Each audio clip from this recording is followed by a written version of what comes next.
कृषि कानूनों के विरोध में पंजाब में लंबे संघर्ष के बाद अब दिल्ली की चौखट पर किसानों का आंदोलन जारी है। लगभग 15 दिन से आंदोलन कर रहे किसान तीनों कृषि कानूनों को रद्द कराने की मांग पर अड़े हैं। सरकार और किसान संगठनों के बीच हुई 5 दौर की बैठक बेनतीजा रही। केंद्रीय गृह मंत्री अमित शाह से मुलाकात के बाद भी सरकार और किसानों के बीच गतिरोध जारी है। अब इस मुद्दे पर केंद्रीय कृषि मंत्री नरेंद्र सिंह तोमर ने गुरुवार को प्रेस वार्ता की और किसानों को समझाने का प्रयास किया। किसान की भूमि के विरुद्ध नहीं होगा, किसान की भूमि सुरक्षित रहे, इस दिशा में सरकार ने पर्याप्त विचार विमर्श किया और किसान को पूरी तरह सुरक्षित करने में प्रावधान किए। लेकिन आप सबको ध्यान है कि ये कानून का देश भर में स्वागत हुआ और देश भर में एक नई उत्साह और उमंग के साथ लोग काम करने के लिए आए और बीच में कई ऐसे भी उदाहरण हम सब लोगों के सामने आए हैं कि अगर भुगतान का विषय आया तो इस नए कानून के अंतर्गत महाराष्ट्र के किसान का बड़वानी मध्य प्रदेश का ज़िला है, वहाँ एसडीएम ने इस कानून के अंतर्गत तत्काल भुगतान कराया। ओपन ट्रेड में जो किसान गए उसका फ़ायदा भी वो व्यापारी गए और किसान दोनों ने जब ट्रेड की तो निश्चित रूप से किसान को बढ़ी हुई कीमत मिली और ये सिलसिला चल ही रहा था। लेकिन बीच में इन विषयों को लेकर कुछ किसान और कुछ यूनियंस आंदोलन की राह पर आ गई।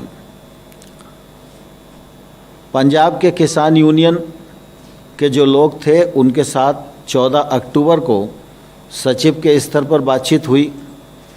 13 नवंबर को मैं स्वयं उपस्थित रहा और साथ ही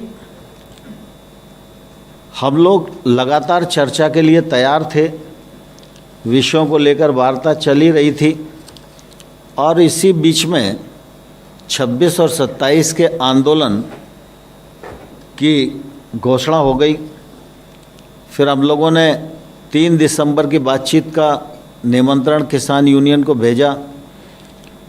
चूँकि किसान आ चुके थे, रास्ता बाधित था, ठंड का मौसम था, कोविड का भी संकट था और इसलिए सोचा गया कि वार्ता जल्दी करनी चाहिए। तो 3 दिसंबर के स्थान पर 1 दिसंबर को की, 1 दिसंबर के बाद फिर 3 दिसंबर को की, 3 दिसंबर के बाद फिर यह तय हुआ कि 5 दिसंबर को करें, तो 5 दिसंबर को वार्ता का क्रम चला और फिर यह तय हुआ कि 7 तारीख को हम दोबारा से इन विषयों को लेकर बैठेंगे और कुछ मार्ग प्रशस्त करेंगे। लेकिन बीच में ही 6 तारीख को 9 तारीख की रात को फिर बातचीत हुई।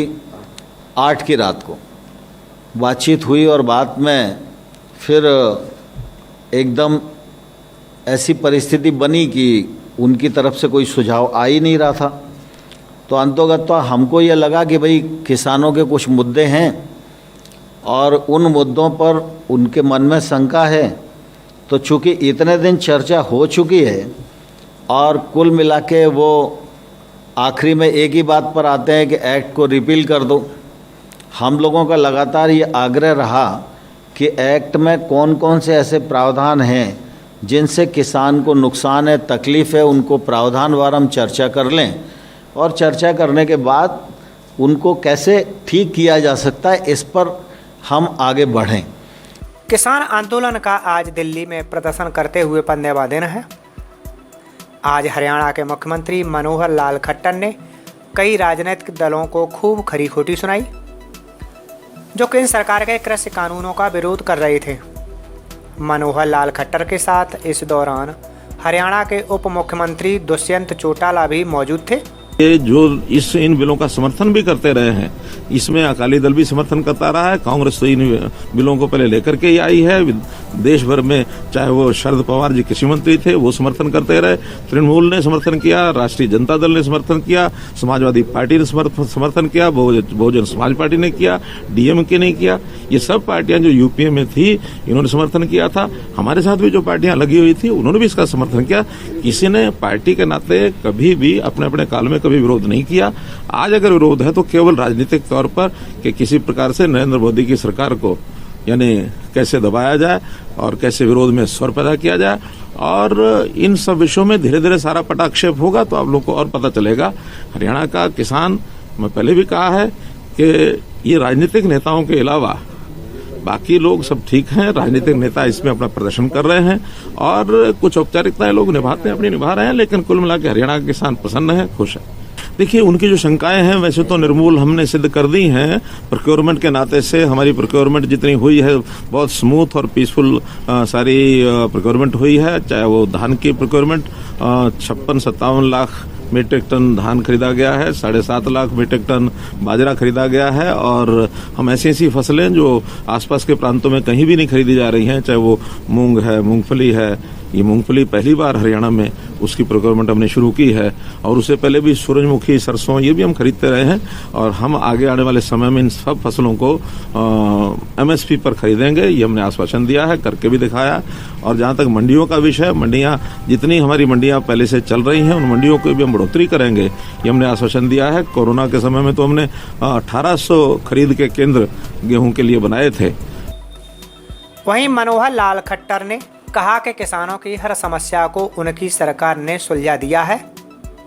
हरियाणा के सीएम मनोहर लाल खट्टर ने कहा कि सर्दी और कोरोना काल चल रहा है, ऐसे में किसानों को प्रदर्शन छोड़कर अपने गांव काम पर लौटना चाहिए। इसमें कई दौर बातचीत के केंद्र सरकार के प्रतिनिधियों के साथ उनके हो चुके हैं और एक जिसको कहना चाहिए एक संतोष का विषय ये है कि उनकी मांगों में, बहुत सी मांगों पर केंद्र सरकार ने मानने के संकेत दिए हैं। 5-6 डिमांड्स जो थी वो सब मानने के लिए केंद्र सरकार ने कहा है।